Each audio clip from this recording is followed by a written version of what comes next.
أعوذ بالله من الشيطان الرجيم بسم الله الرحمن الرحيم السلام عليكم ورحمة الله وبركاته السلام ورحمة الله وبركاته.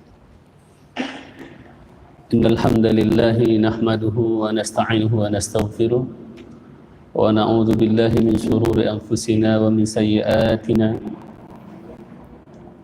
أشهد أن لا إله إلا الله وحده لا شريك له وأشهد أن محمدا عبده ورسوله لا رسول ولا نبي بعده أما بعد فقال الله تعالى في كتابه الكريم أعوذ بالله من الشيطان الرجيم بسم الله الرحمن الرحيم يؤتي الحكمة من يشاء ومن يؤت الحكمة فقد أوتي خيرا كثيرا وما يذكر إلا أولو الألباب Sadaqallahul azim wa sadaqa rasulul karim wa nahnu ala dzalika minasyahidin. Bapak Ibu yang dirahmati Allah Subhanahu wa taala, kembali dan senantiasa kita bersyukur kehadirat Allah Subhanahu wa taala. Alhamdulillahirabbil alamin.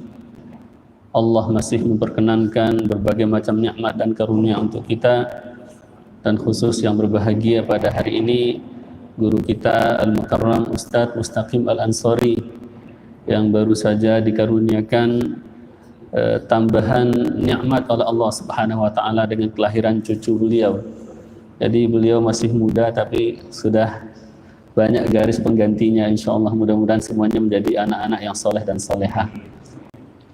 Dan juga nikmat yang tidak terhingga Allah berikan kepada kita semua, wa in ta'uddu ni'matallahi la tuhsuha, yang kalau seandainya kita hitung maka enggak sanggup kita menghitungnya. Salawat dan salam buat junjungan kita baginda Rasulullah sallallahu alaihi wasallam. Allahumma salli wa sallim wa barik ala hadan nabiyil karim sayyidina Muhammadin alladzi arsaltahu rahmatan lil alamin.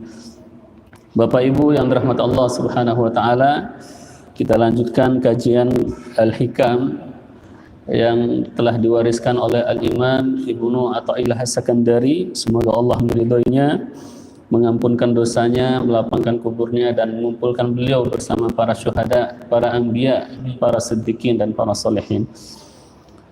Beliau mengatakan pada hikmah yang ke-26 kalau di dalam kitab ini, karena setiap kitab itu biasanya dia memberikan nomor yang berbeda-beda, penomorannya tidak sama antara satu kitab dengan kitab yang lainnya. Dia mengatakan min alamatin nujhi fin nihayat ar-ruju'u ila Allah fil bidayat.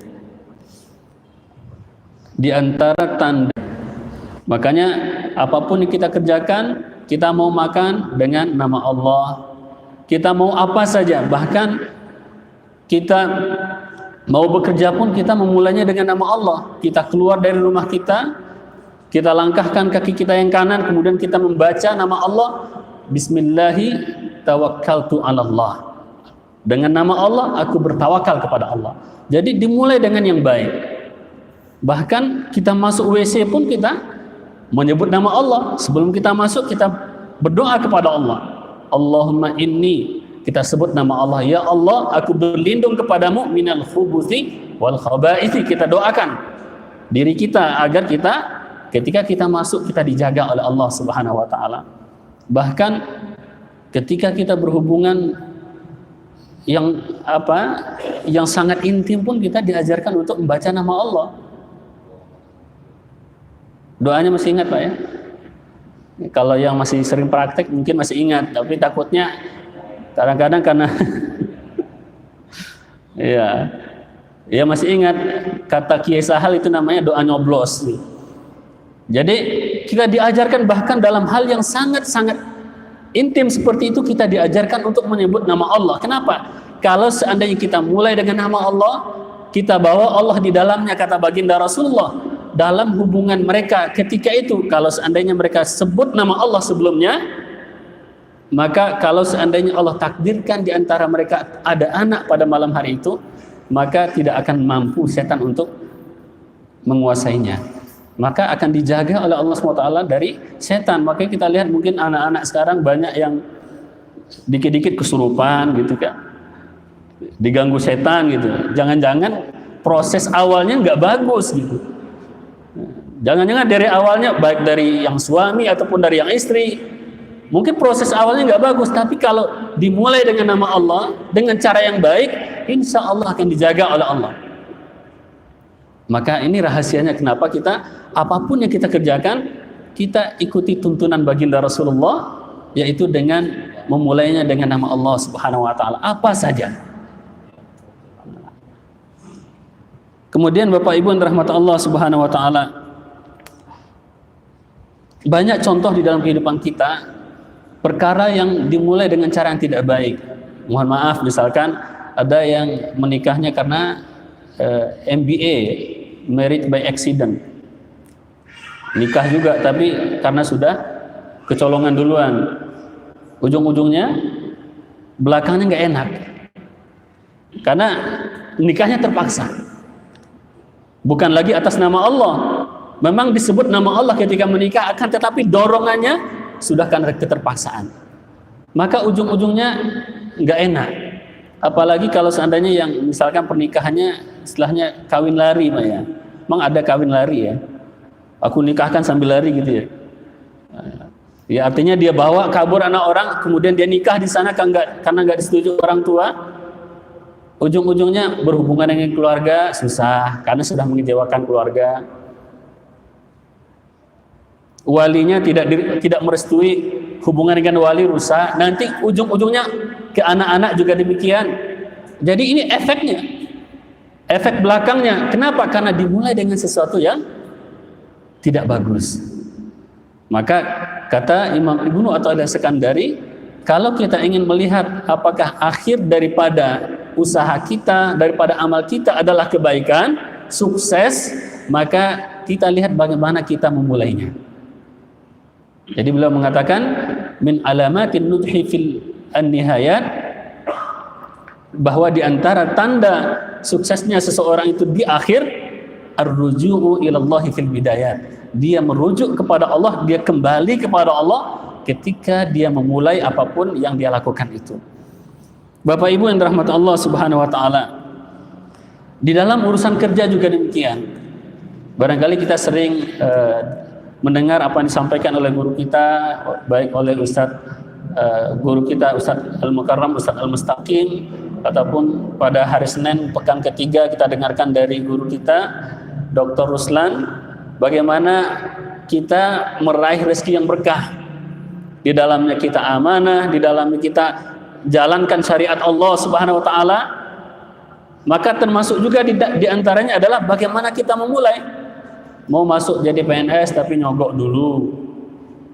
Nanti susah kalau udah nyogok dulu, nanti minimal dia akan nyari dulu bagaimana supaya sogokan dia dulu tuh pulang dulu, balik dulu modalnya. Mau jadi anggota legislatif juga demikian, sebar sana sebar sini, sedekah sana sedekah sini, tujuannya bukan untuk Allah tapi hanyalah untuk meraup suara. Awalnya nggak bagus, ujung-ujungnya ketika menjabat mulutnya sudah nggak bisa ngomong. Tugasnya adalah bikin undang-undang, akan tetapi dia bikin undang-undang untuk orang, bukan untuk masyarakat yang telah dia wakili. Ini karena apa? Karena awalnya sudah tidak bagus. Demikian juga seterusnya. Jadi kepala desa, camat, bupati, gubernur, presiden, atau apapun juga, kalau awalnya tidak bagus, maka pasti ujungnya tidak bagus. Bapak Ibu yang dirahmati Allah Subhanahu wa taala. Jadi ini hikmah yang sangat singkat, akan tetapi maknanya sangat dalam, supaya kita memulai segala sesuatu dengan baik. Memang pernah kita bahas juga salah satu hadis di dalam hadis Arba'in, yang di situ Rasulullah Shallallahu Alaihi Wasallam menyampaikan bahwa ujung daripada hidup kita ini adalah yang menentukan.